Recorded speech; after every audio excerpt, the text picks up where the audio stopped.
So Lexie Hull I think, is having a pretty good Unrivaled. Genuinely thought she's having a pretty good Unrivaled. And as a Fever fan, Fever are having a pretty decent Unrivaled. Look, the league is not for Aaliyah Boston. And I'm going to make a video talking about that a little bit later, but the league's not for Aaliyah Boston for type of players like her. But Aaliyah Boston, I think, is doing fine. She looks faster, she looks in better shape, she looks sharper, and it's going to help her coming into the WNBA season next year. So that's a big thing for Aaliyah Boston. But Lexie Hull, finally the team are realizing she's not an ISO scorer, and that you don't need ISO scorers exclusively in the WNBA. And it's one of the things that kind of annoys me with the WNBA's talent evaluation, and it's a lot of people around women's basketball, is that they overvalue isolation scorers and undervalue people that work without the ball. Like, because players don't even look most of the time. Like, heck, for the Chicago Sky, one thing with how good Angel Reese is, how good she is at sealing, and she never got the ball sealed. Like, yeah, she's not very good at layups, but like, she is a good sealer. She never touched the ball when she sealed. And then, like, a lot of players just don't fight for the ball, fight necessarily in the post. You see a lot of players in the W, like, you see a lot of, like, ISO, again, over, like, Bridget Carlton and Leonie Fibic are more valuable players if you want to win a championship than Arike Gamboa is. But we're seeing a lot of misevaluated things. And Lexie Hull does every bit of her work off the ball. She is a solid rebounder for a wing. I'm not going to say a good rebounder. She is a solid rebounder for a wing. She is a good defender. Not absolutely locked down. She should not be the best defender on your team. But she's a solid defender. And she hustles hard. She really hustles hard. She shoots the ball well. And you can see her shot's confidence. Her form was always there. She shot the ball well at Stanford. And she's athletic. She runs the floor well. And also, she cuts extremely well. She runs the floor and she cuts. Like, that is a big thing, is that she runs the floor and she cuts hard. And that's such a big part of basketball. Like, the players that do that are extremely undervalued. Kate Martin's another one as well that's like that. Bridget Carlton, Leonie Fibic, Lexie Hull.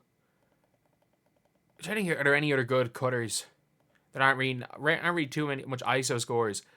I'm not going to say, like, she's a cutter, but the way Kayla McBride moves off the ball is really good. Because the league in the WNBA really has a D and no 3 and 3 and no D problem. It's why you pay Katie Lou a max contract, because you're like, oh, she's a shooter. She can't guard a parked car. Where it's like, if to be that bad on defense, you have to be like Satu level good on offense. You have to be Caitlin Clark level good on offense. Kelsey Mitchell good to be a really bad defender and be good. And when we're talking about how players are going to be evaluated, I think the likes of Lexie Hull have been so badly misevaluated in the W. And like, even before she was shooting well pre-Olympic break, it's not like she wasn't doing a lot of good stuff other than hitting shots. Like, how much better she was than like Christy Wallace just overall. Christy Wallace couldn't shoot or play defense. But yeah, it's a really interesting one to look at, because I think it's a near certainty Lexie Hull is going to start at the 3 for the Fever next season. There are better players in the W at that position than Lexie Hull. And it is a position to upgrade on. But like, I'm seeing a lot of like WNBA like analysts saying the Fever, basically, if they can get Satu, they should look to play Satu at the 3. And I'm like, why take all of Satu's advantages away from her? Like, her biggest advantages are that she's too quick for the 4 position. If you put her at the 3, she doesn't use her size.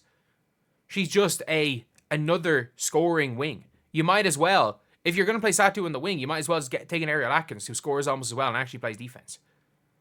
But that's the thing with Lexie Hull, just what type of player she is, how good of a player she is that we're seeing it on Arrival now. Nola Henry coaching that team, not giving her DNPs. Why? Because she's not a good ISO scorer.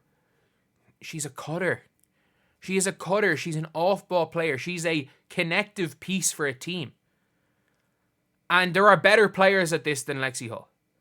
There are. Like, give me Bridget Carlton any day over Lexie Hull. Give me Leonie Fiebich over both of them. And that's, I mean, if Gabby Williams' shot just isn't really there, but like Gabby Williams is a better defender than them. Like, it's a tough one, and it's an archetype you're going to see more and more and more in the WNBA because it's not something that was ever really promoted. Like, genuinely, it was not something that was ever really promoted in women's basketball. It's like the men's basketball 20 years ago, where if you were a shooter, your job was stand on a 3-point line, shoot. You didn't have to be a defender. You didn't have to aim. You were a 3-point specialist. Whereas nowadays, we're seeing it in Duncan Robinson. The 3-point specialist is basically gone. Like, outside of Duncan Robinson, is there any real 3-point specialists that offer nothing else? Whereas in the 90s, that's the way it was. Oh, you're either the specialist. If you're a shooter, you're the specialist. And now you're seeing more and more guards coming up through college that are like much, much better at like defending and shooting, and they can go and they can create a little bit. Like a Sonia Citron. Players like that. What's your name? Oh, I can't remember. South Carolina. Tahina Paupa is not the greatest defender in the world, I will say, but like she's not a terrible defender and is high IQ. I think eventually she could become that type of player. I think if Michaela Oniwere improves that jump shot, Michaela Oniwere could be that really good connected piece. But they're the difference makers on teams that win. You have your stars, and then it's about building around those players. And what the Fever have is 3 stars.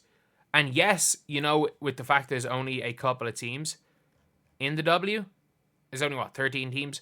You can go out with 4 stars and connected pieces. But it is so important not to ignore that and go for the 5-star route.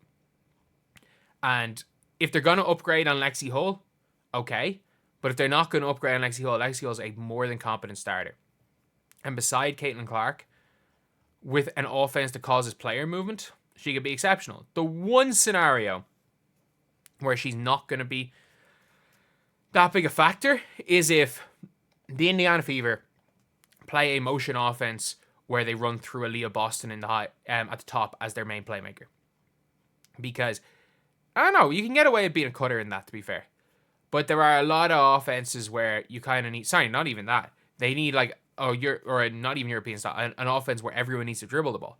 She's going to struggle in that. But otherwise, like,